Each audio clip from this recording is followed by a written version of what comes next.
Yemeni community in USA commemorates December 2nd uprising and remembers the former President Ali Abdullah Saleh. The United Nations envoy Hans Grunberg attends the Yemeni Tribes Forum in Amman.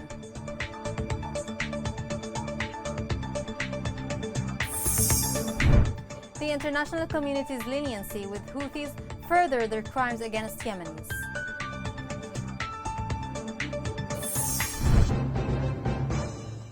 Welcome to Yemen Today TV. This is the English news with me, Rana Swalem. The Yemeni community in Michigan in the USA organized a big social event in remembrance of the 4th anniversary of the departure of the late leader Ali Abdullah Saleh and December 2nd uprising. The following report has more details.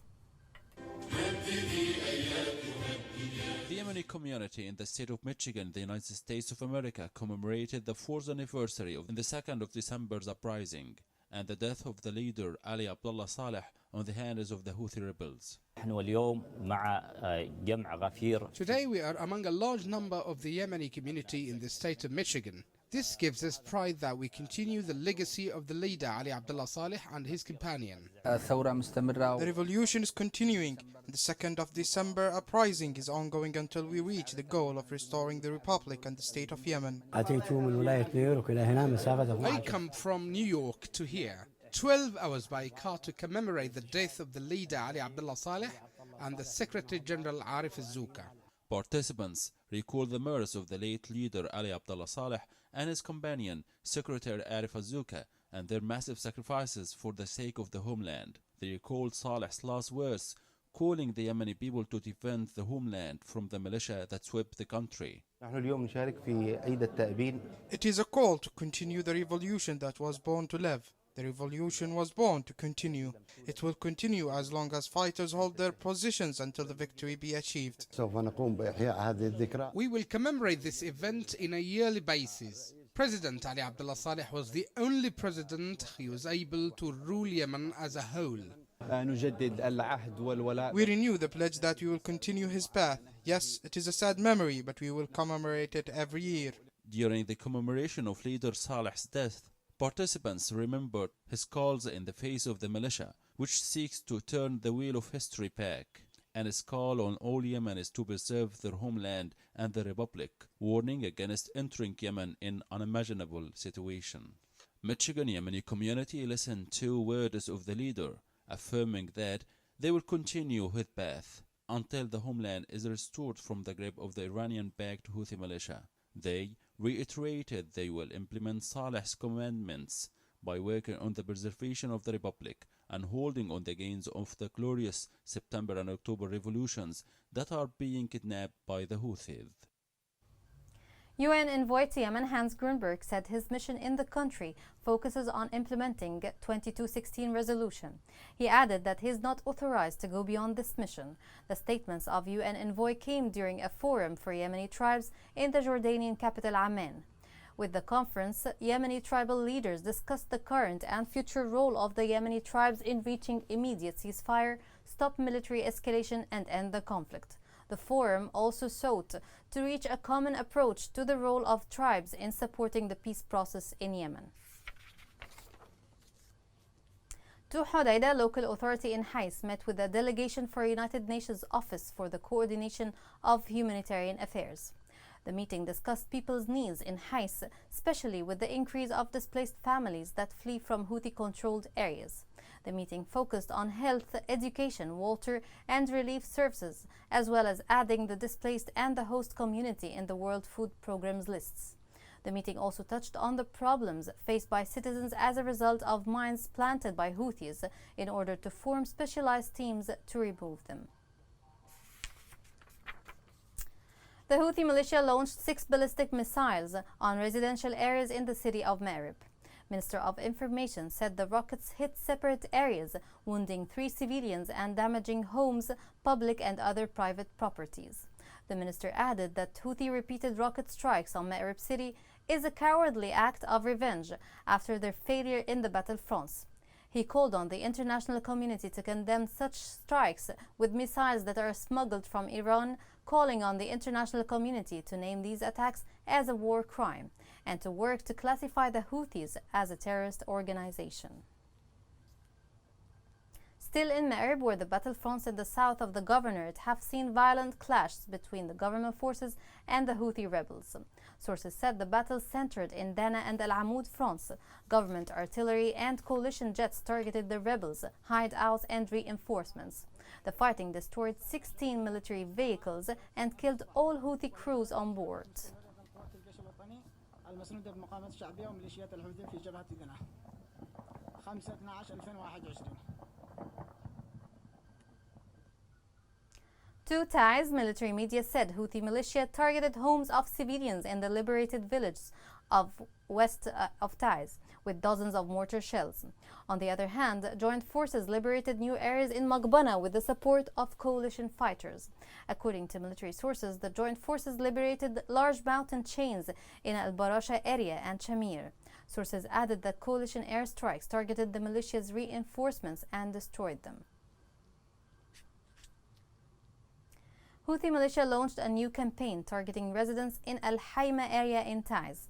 Local sources said that the Houthi militia raided the area and pursued a number of citizens under the pretext that they belonged to ISIS. The sources added that the militiamen shot a citizen and with live bullets and killed him. Turning to Al-Dala, Houthi supervisors imposed 40 million rials and 10 food convoys to the people of Damt district. The Houthi supervisors demanded locals to collect money and food convoys and direct them to the battlefronts. The international community so far seems not to have done enough to pressure Houthis. Such leniency has made the rebels commit more and more crimes in Yemen. More on this story is within this report.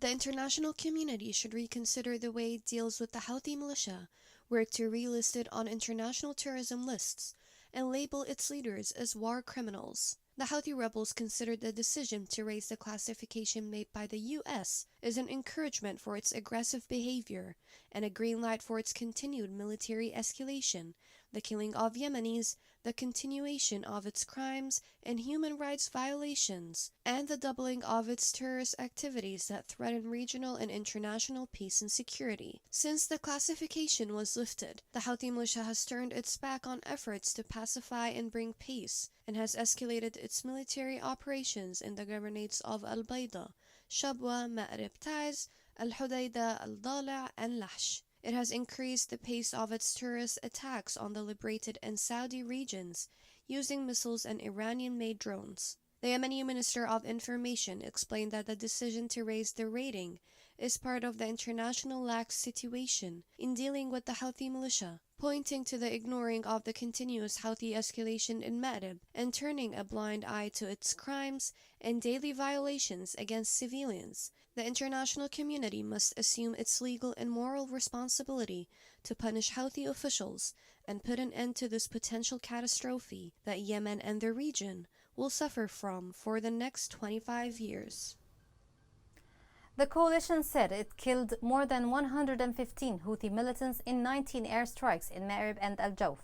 The coalition said it destroyed 40 military vehicles. It has also said earlier that it destroyed 4 Houthi drones that were targeting the southern parts of Saudi Arabia. Coming next.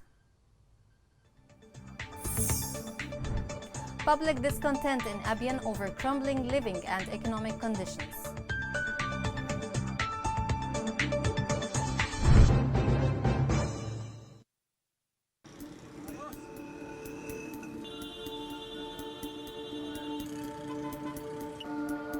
راتب الواحد 120 ألف والكيس الدقيق ب18 ألف والكيس السكر اليوم ب20 ألف. كم يعني بيعطي هذا الراتب كامل كيس سكر وكيس دقيق؟ المواطن اليمني يعيش في أزمة إنسانية وغذائية مؤلمة من غلاء الأسعار وفحشة الأسعار وغلاء الصرف والعملة الأجنبية في البلد. حالتي الحين حالة لما أخرج لما ندب 12 كيلو ما نقدرش ناكل الأكل داخل ما إحنا بحاجة صعبة.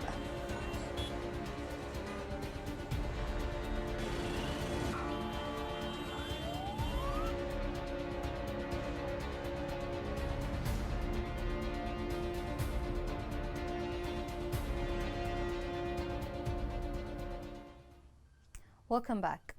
The International Organization of Migration said its mobile health teams responded to nearly 10,000 people who fled fighting across Yemen in October. The IOM provided medical consultations, health services, vaccinations, free medicine and health promotion in areas close to active front lines. The IOM continues life-saving interventions, warning that it urgently requires greater funds from the donors in the coming year.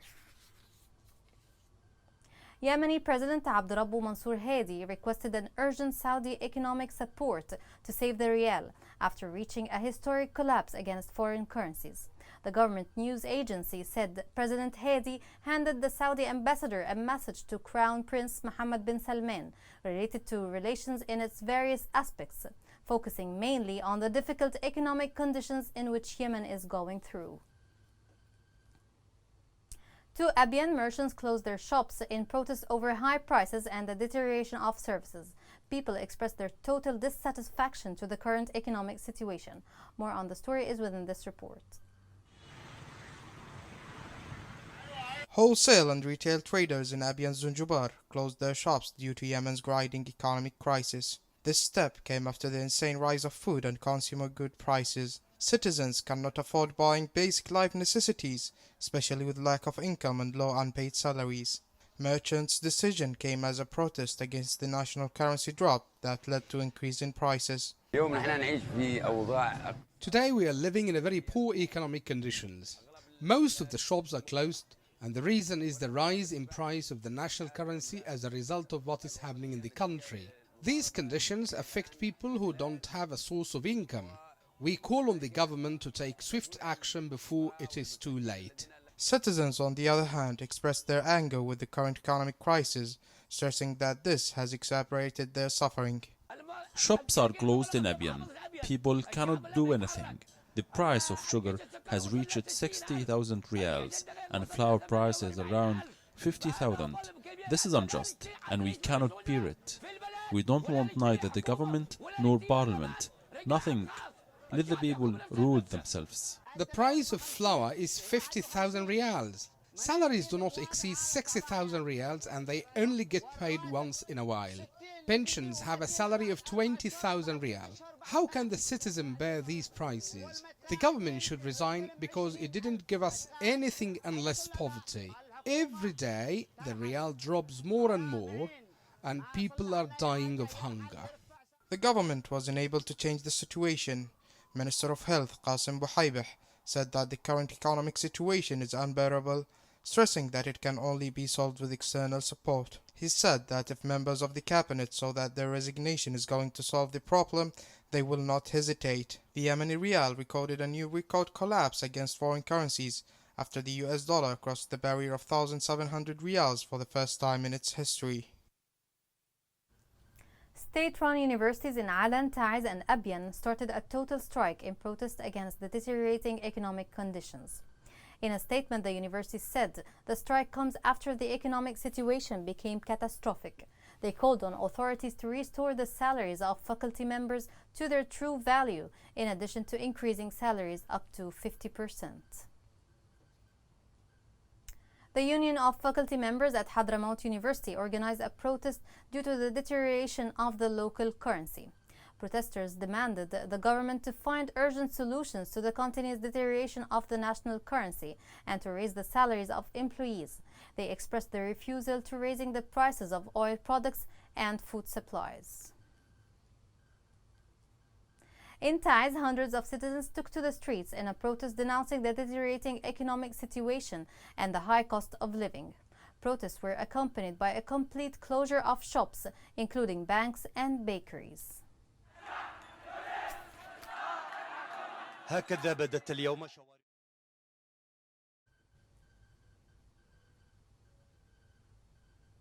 To that end, the Exchangers Association in the temporary capital Aden continues to suspend all banking activities. The suspension comes in protest against the continued collapse in the value of the local currency. The Yemeni rial recorded a collapse against other foreign currencies. The US dollar crossed the barrier of 1,700 rials in the trading. The National Committee Against Coronavirus announced 4 new cases of the COVID-19 in 2 governorates. Committee officials said on Twitter that 2 cases were recorded in Taiz and 2 in Shabwa. Also, 9 recovered cases were recorded and 1 death. With the current updates, the total confirmed cases are 10,025, including 1,954 deaths and 6,913 cases of recovery. To Egypt, the International Cairo Film Festival is coming to close. Movie star celebrities from around the globe have gathered in Cairo to present their works. The following report has more on this story. Cairo International Film Festival is one of the most important and oldest artistic events in the world, where the major film institutions and cinemas in the Arab world, Africa, and the Middle East compete for this event every year to present their most important works. This year's edition of the festival includes a group of celebrities, actors, producers of films, and cinematic pieces, all under one roof to commemorate the 43rd edition of this unparalleled cinematic event. Participants in the festival expressed their admiration for the wonderful organization, stressing that it presents Arab art and cinema in its best form. This festival is one of the most important African and Arab festivals, which shows different films from multiple countries. The organization of this festival is superb. I'm very happy with my experience and I'm excited about the audience reaction. I came to the festival to support Dafer. I'm so glad to share this new experience with him.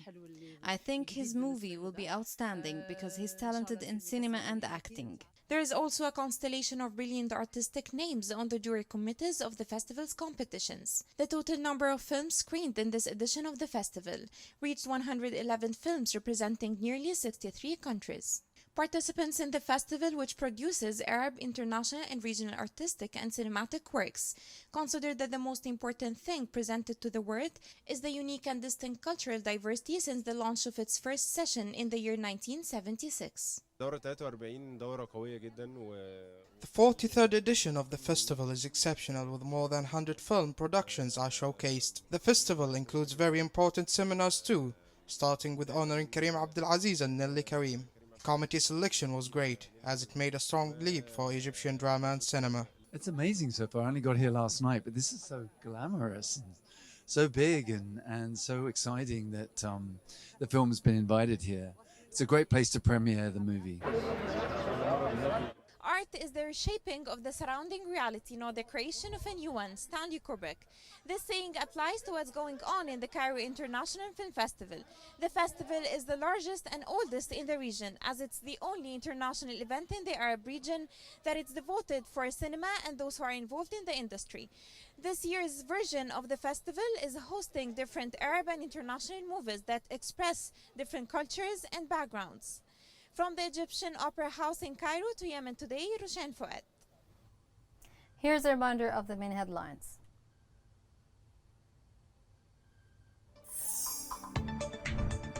The Yemeni community in USA commemorates December 2nd uprising and remembers the former President Ali Abdullah Saleh.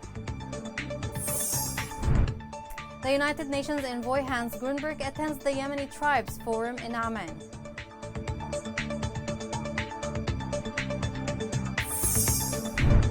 The international community's leniency with Houthis further their crimes against Yemenis.